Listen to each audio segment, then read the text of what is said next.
কিভাবে ইরানি ড্রোন শিল্পে বিপ্লব ঘটে আজ আমরা তা জানব। গত 2 দশক ধরে ইরানি জ্ঞানভিত্তিক কোম্পানিগুলি উল্লেখযোগ্য প্রচেষ্টা চালিয়ে আসছে।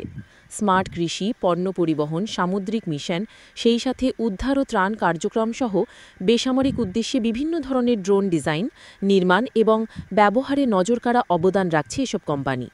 সামরিক নিরাপত্তা, শিল্প, কৃষি এবং পৌর পরিষেবার ক্ষেত্রে ড্রোন সবচেয়ে বুদ্ধিমান হাতিয়ারগুলির মধ্যে অন্যতম হয়ে উঠেছে। এই প্রযুক্তিটি অপারেশন পরিচালনা, তথ্য সংগ্রহ এবং ঝুঁকির হাসি বিপ্লব এনেছে। জটিল মিশনগুলিকে দূর থেকে মানুষের উপস্থিতি ছাড়াই সম্পাদন করতে সক্ষম করেছে।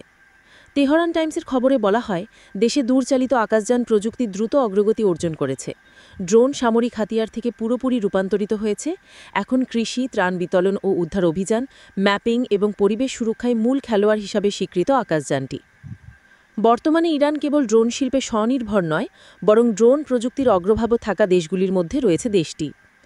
জ্ঞানভিত্তিক কোম্পানিগুলি দেশটির বিশ্ববিদ্যালয় এবং বিজ্ঞান বিষয়ক ভাইস প্রেসিডেন্সির সহযোগিতায় কৃষিতে ব্যবহারের জন্য নির্দিষ্ট ড্রোন তৈরি করতে সক্ষম হয়েছে। এই ড্রোনগুলি আকাশ থেকে ছবি তোলার সক্ষমতা দিয়ে ডিজাইন করা হয়েছে। এগুলি ক্ষেত পর্যবেক্ষণ, কীটপতঙ্গ শনাক্তকরণ, ইনফ্রারেড বর্ণালী দিয়ে উদ্ভিদের স্বাস্থ্য পরিমাপ, সেই সাথে মাটি এবং গাছপালার তাপমাত্রা, কৃষিজমির ম্যাপিং, কীটনাশক স্প্রে করা এবং এমনকি বীজ বপন করতে সক্ষম।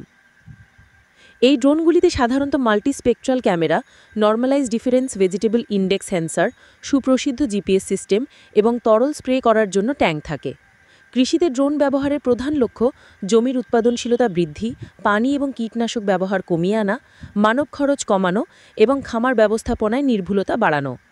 ইরানে বেসামরিক উদ্দেশ্যে ড্রোন ডিজাইন এবং নির্মাণে প্রায় 225টি জ্ঞানভিত্তিক কোম্পানি কাজ করছে।